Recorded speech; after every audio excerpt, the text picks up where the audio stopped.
So here at Daylesford, we're here to see the cow. They don't like me now. They know that I'm going to cook them.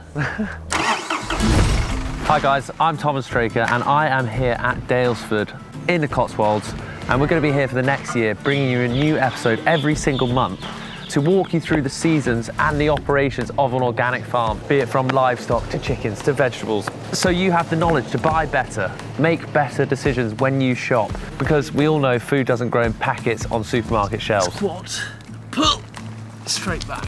It's going to be fun. Come along. We got a year, one episode a month. Get involved. Let's get it. Here you go. Come on. Come on in.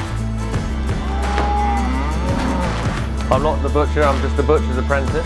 Prime sirloin. Straight off the centre. Hail Mary, full of grace. The Lord is with thee.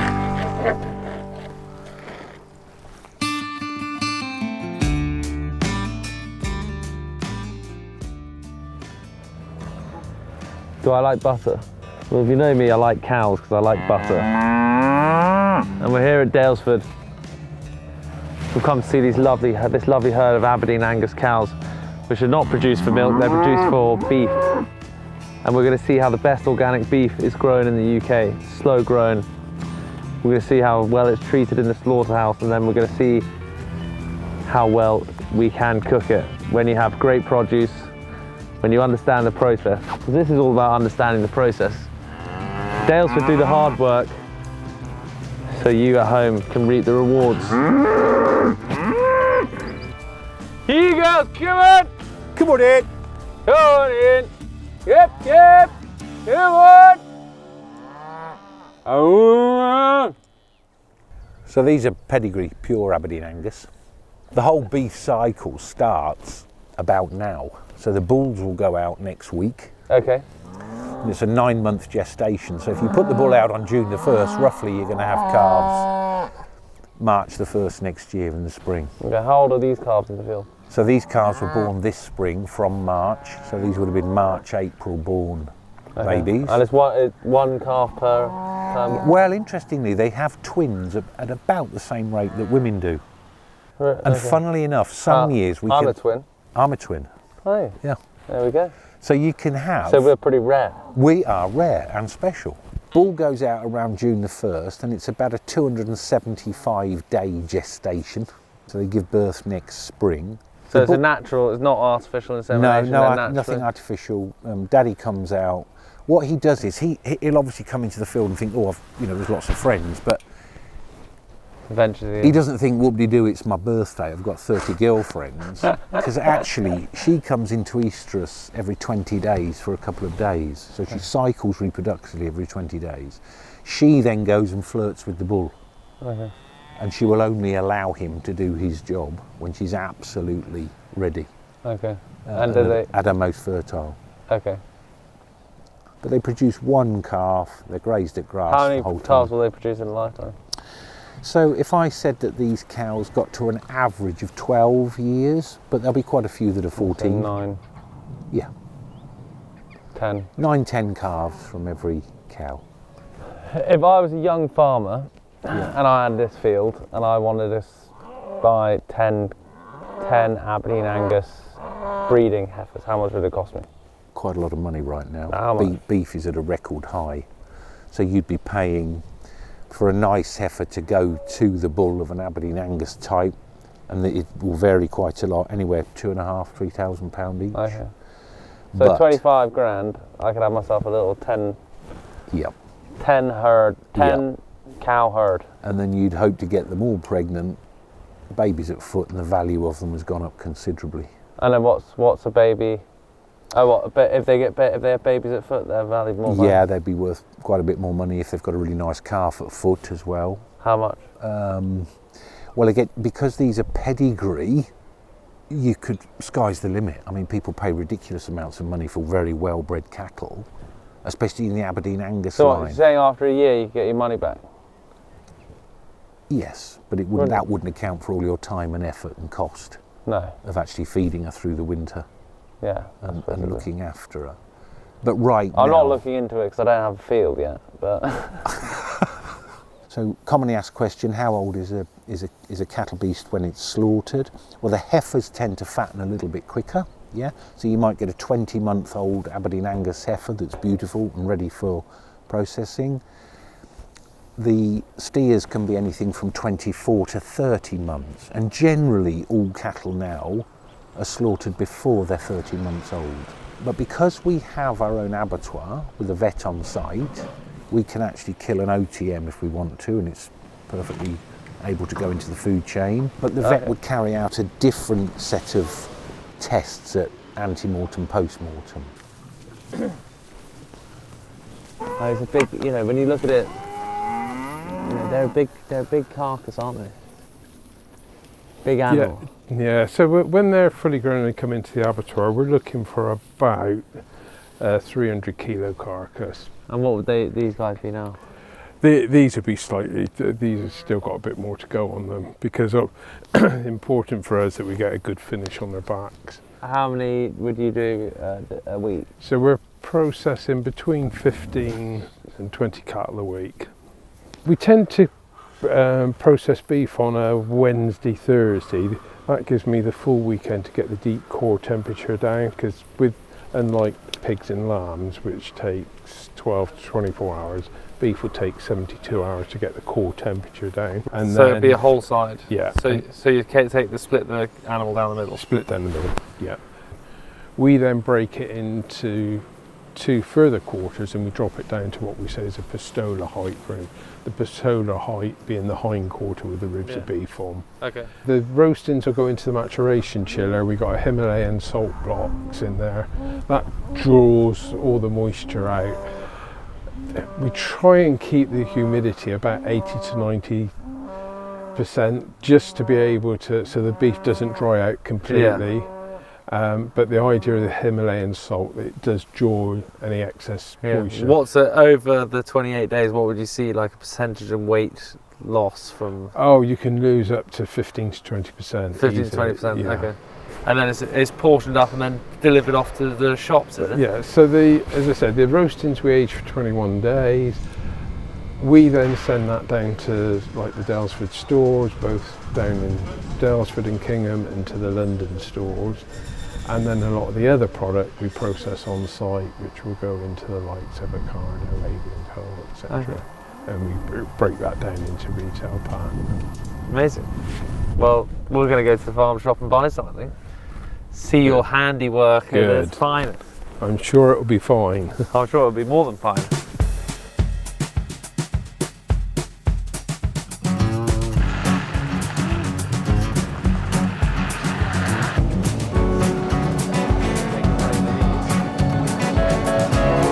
Bit of butter, obviously a bit of butter, always butter.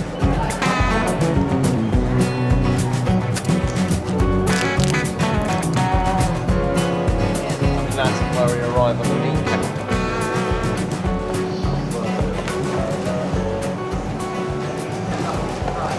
And anything else for you? So in here, got a lovely sirloin, okay? Sirloin fillet, it's T-bone up there. I'm not the butcher, I'm just the butcher's apprentice. So here you've got the lovely sirloin. Down here, it's the rump. This is becoming the rump end down here, and this is the fillet. Okay. 2 prime cuts. Do you keep the sirloin on the bone, or do you take it off the bone? You can do whichever, whatever requested. What do Majority of people have them taken off. majority of people have to take them off the bone? They like to have the rib, and then obviously take the rump off, and then we remove the fillet, and then I bone out the sirloin. Do you know? Yeah. So you normally bone out the sirloin. How long have you been doing butchery? Oh God, I'm 54 now. Started when I was 16, so Oh wow. yeah, quite a few years. I can't even. Is that 38 years? Yeah, we're very lucky because we literally go from farm to fork, and we control it. Got our own abattoir. What is your favourite cut of? What's your favourite animal to eat? To eat Yeah. beef, Beef. Yeah, chicken. I like your pork as well, but beef, yeah, our beef is exceptional. What's your cut of choice? What's the butcher's Rump. cut of choice? I like rump. For texture, flavour? Yeah, flavour. Puts a lot of people off because it's the cheaper one. But when we've done taste tests, it always comes out really well.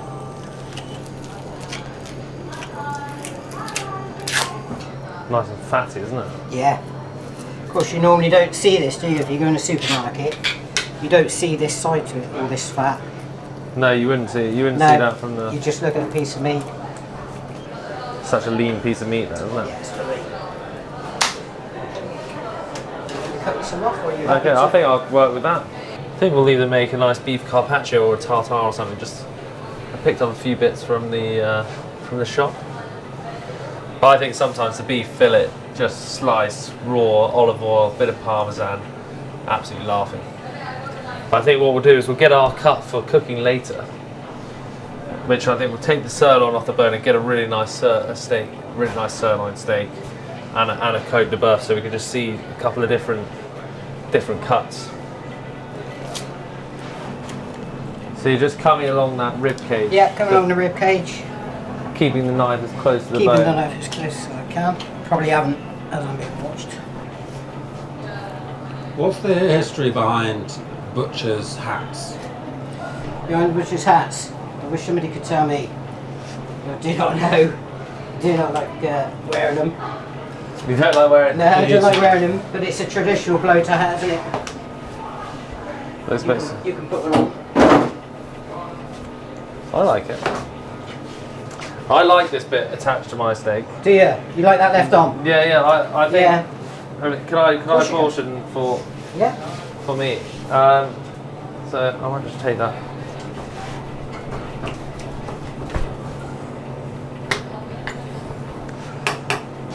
So if you were to, I'm going to try and take like a good chunk out the middle. Yeah. What size would you like these? Just like that, inch and a bit. Yeah, that'd be fine. Yeah. Yeah, I can do a mixture of sizes.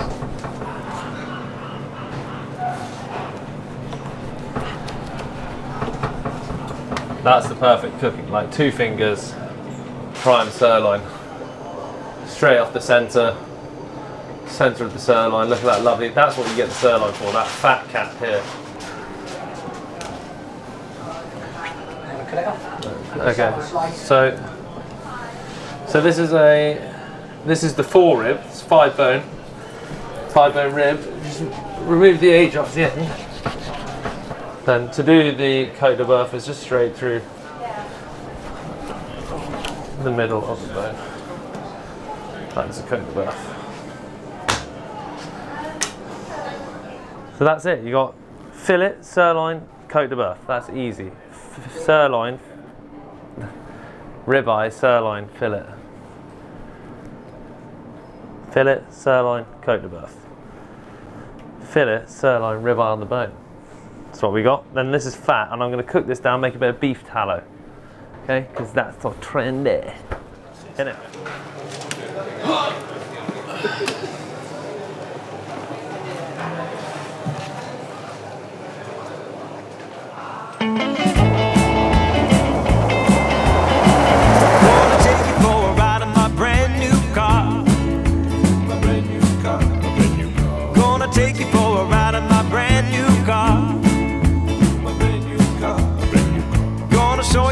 Shifter feels, cause tonight is the night that we make it real.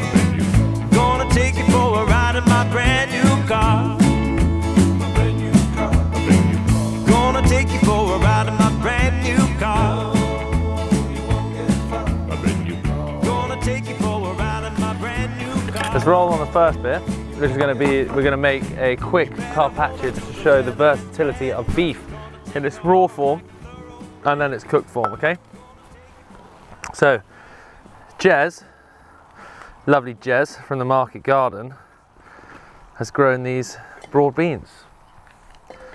It's amazing, sort of now, this time of year, normally Italian broad beans are in, but because of the polytunnels, we can grow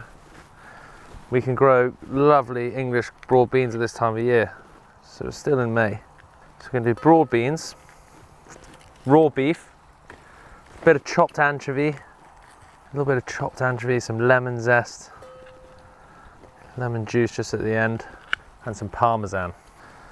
If I was to peel a lot of these broad beans, I'd give them a blanch, because then you can just pop them out their shell. Because I'm only peeling a few, I'm just going to do them from raw. Easy enough, but not as easy as if you blanch them. Okay, because I find when they're that sort of size, the outside shell can be a bit bitter. So also what's going on here, this is rendered beef fat, so beef tallow. Everyone's going mad about that, so I might bottle it up and give it to Lady Bamford for a little present. Moisturiser. I even put a bit of thyme and garlic in there, so it'd be great for, you know, parties, late night snacks. So pretty. Good job for the kids this, if you want to get your kids interested in cooking or put them off cooking. Okay, so I'm going to make a loose dressing. You can have a homemade mayonnaise, you can make this dressing from scratch, but I'm just going to, a little bit of mayonnaise, lemon juice, some freshly ground black pepper, a couple of anchovies chopped, Dijon mustard in there. So good. It's a garlic mayonnaise, otherwise I would have added a little bit of garlic as well. To make this super simple dish, you need very good quality beef, which we have, courtesy of Monsieur le Boucherie this morning. And I know Lady Bamford, she likes Carpaccio. You could make this into a tartare, but by way of honouring Daylesford and Lady Bamford for letting us come and to make this series here at Daylesford, Carpaccio it is. Okay, so we need about 5. Just using the flat of the knife, you can batter this out between cling film. Lots of restaurants where they make Carpaccio, they'll freeze the beef and then slice it on a meat slicer. This is slightly more agricultural, but agriculture is what we're after right now. Okay, so we can go touch of oil,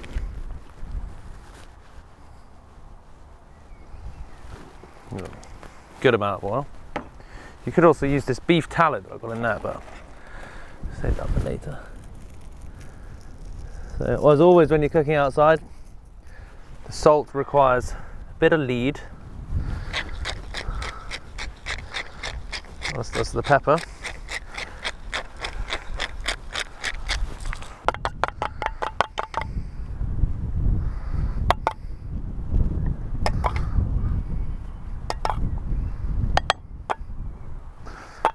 Not too much.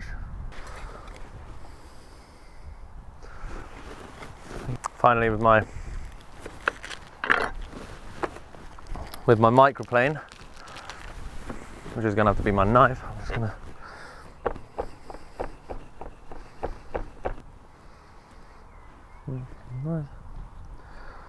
not too much. So all things that work together there. We got raw beef. I like lots of oil, as you know.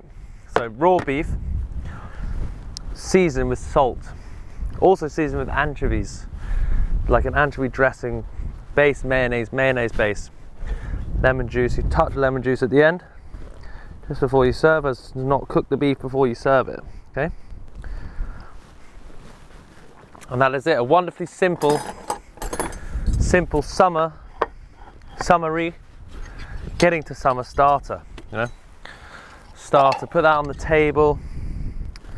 You have a nice bit of sourdough on the side.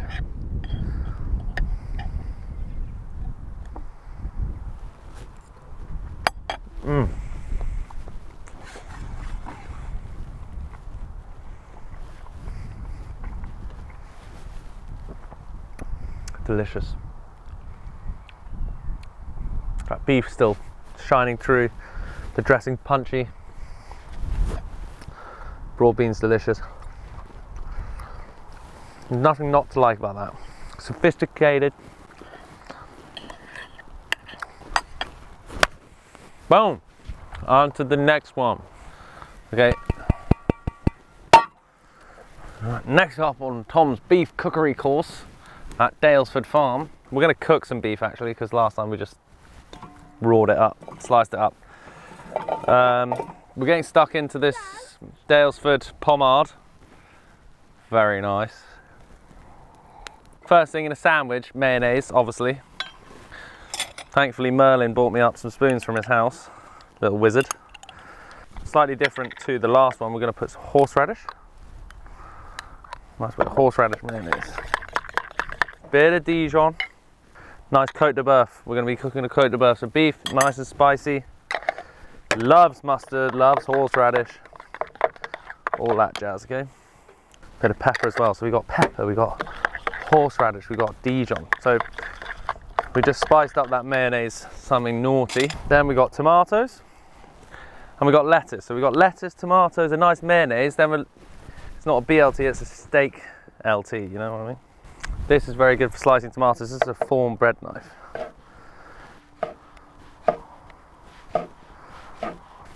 Obviously we're going to do some pickles, because pickles in sandwiches are just great. So just cut these into long, thin strips. Tomatoes, pickles, mayonnaise, butter, green salad. So look, I've got a lovely green salad. It's nice, and it's a nice salad basically. I mean, if you're putting tiny baby mixed leaf salad in your sandwich, you need to go and teach yourself a lesson, because it's not acceptable. It's a special place in hell for people like you.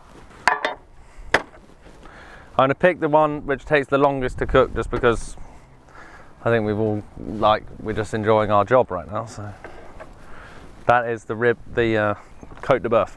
Just wait for this fire to burn down, drink a bit more wine, and then, you know, take 5, Patrick, take 5.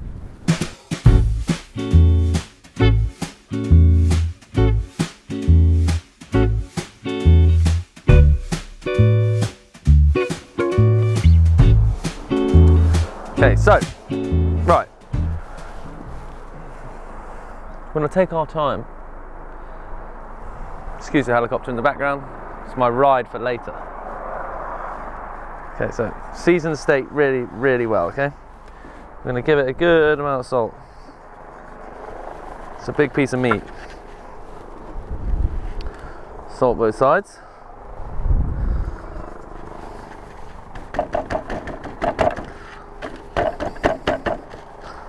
We're going to give it a bit of black pepper.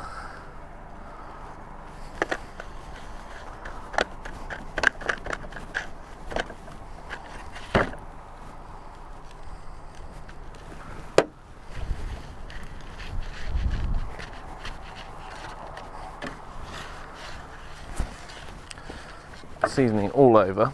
Okay, bit of beef tallow in there. That's the fat that I rendered down from the cat. So anyway, so we've got a nice bit of fat, see? Look at that. Look how nice that looks. Right, okay, so we're going to give it a good quick sear on here. Because we're on fire, it's probably going to cut this string straight away, but we'll give it a go. Okay, fire's very hot, it's going to set on fire straight away.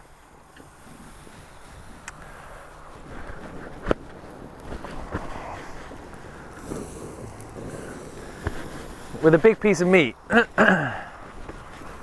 just want to know how to handle it.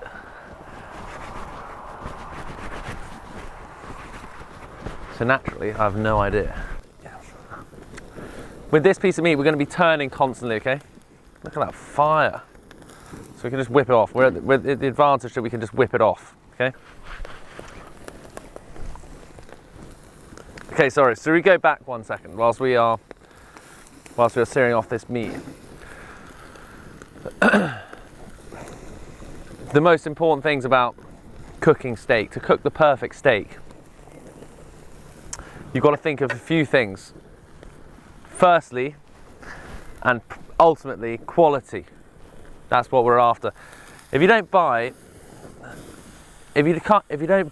good quality meat, how do you expect to get a good, really amazing steak? You can polish a turd to some degree, but you're never going to make it into chocolate.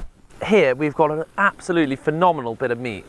Okay, the next thing we want to look after, the next thing you're thinking about is temperature. The steak's been out of the fridge since we arrived here. What, 2 hours, 3 hours? It's not. You see, it's nice and soft.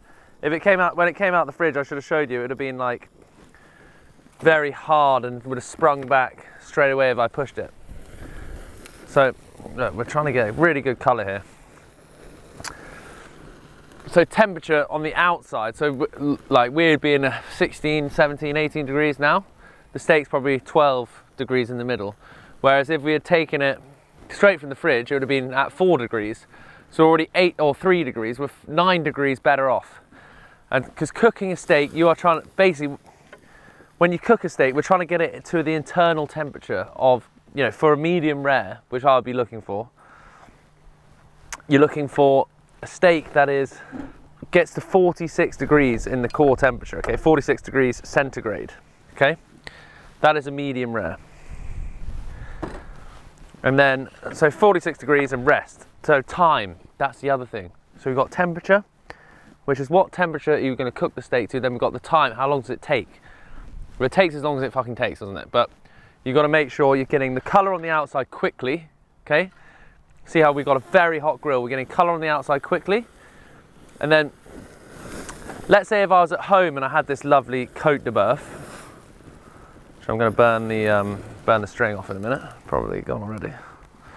If I had this lovely Côte de Boeuf, I'd probably be looking at searing it off on the top of the stove in a very hot pan to give it the colour.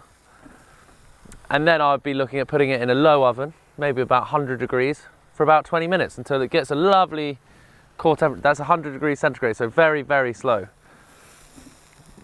So probably would take about, 10 to 15 minutes maybe. But see how, because we're cooking outside and we've only got a hot fire, what you need to do is manage the time. So you take it off, you let the heat permeate, go inside. So you put big heat on the outside, and when you start to feel getting cold on the outside, then you can flash it again. That will stop you getting like a very grey band on the outside and a raw steak in the middle. So what we're allowing to happen is the steak to get, it's cooking all the time now. Even though I've taken it off, it's sort of still too hot to touch. Oh, don't wait for me, Daddy. So in this tray, we can just put a bit more beef tallow in there, scraped out some of the extra seasoning. Beef tallow. So when we take it off, you can rest it in the beef tallow. So now it's cold, not cold to the touch, but it's warm. So that means we need to give it another flash, because we get the heat back in there.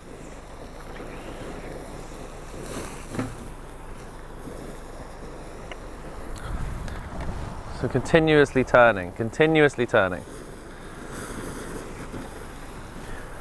You know, we've got a good advantage here on this steak, is that we have a steak with a bone in, which means allows us to cook it to that point where, up against the bone, it's giving us a little bit of flexibility in terms of cooking, because it's, it's protected. Another great technique for cooking meat is to have the heat source further away from the fire. But I'm telling you now, I'm not going to stand and hold this grill like this all day. So having the heat source a bit further away from the fire allows almost creating that slow cooking effect. There's a little hover, it's going up there. Shit, they're cool. Shit, they're bad. Okay, guys, if you've been watching, we like brown butter, innit? So, but instead of brown butter, we've got beef tallow, because we're well fancy today. Because guess what, we're at Daylesford. So we rendered down the beef fat, which is something we do in the restaurant as well, actually. So we're basically doing the same as this, as the brown butter, just infusing it with some garlic, thyme, so keep it nice and lubricated. So that's the resting tray, you know? Whenever you take meat off the fire, resting it in the fat.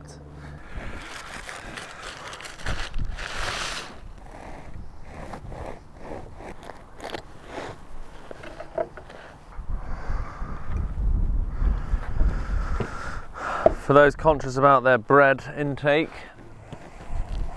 it's not for you.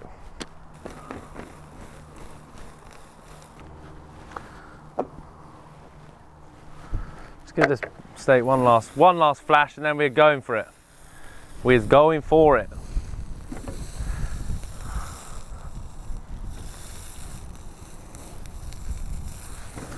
Flash hard. Choose your weapon. This is the cap here. Okay.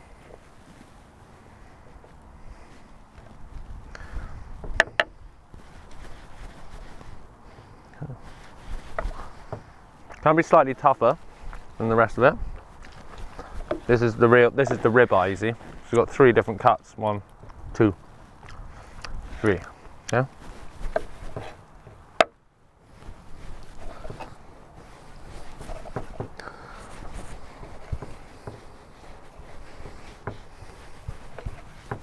See, look, it's been on for a long time. We've still managed to keep, like, it's a big piece of meat. We still managed to keep it even cooking throughout. Somebody would give the bone a go, Peg. Go.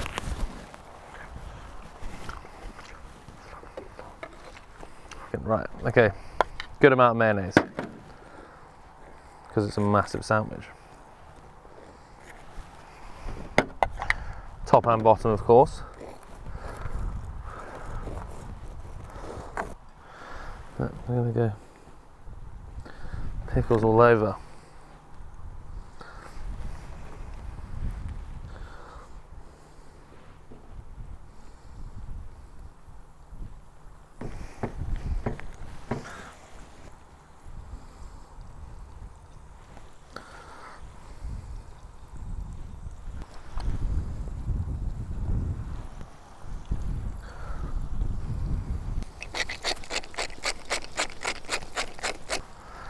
So the eating has to be in there. There we go. Close that puppy up.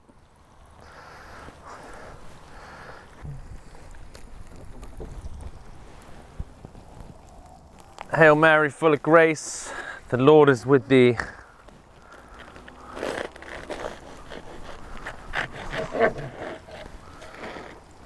No, my friends. It's the Daylesford ciabatta. So great.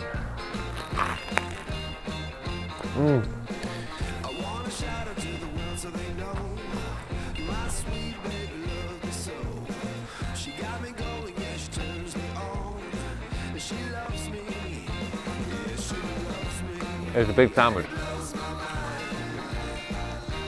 But you know, we've got everything we want in there. Do you know how to do the Heimlich manoeuvre?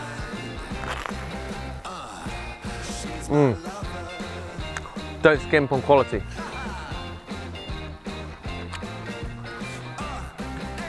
Trust the process. Understand what you're doing. And enjoy yourself. Eat outside. England! No. Oh, England in the summer, look, this time of year. No better place in the world.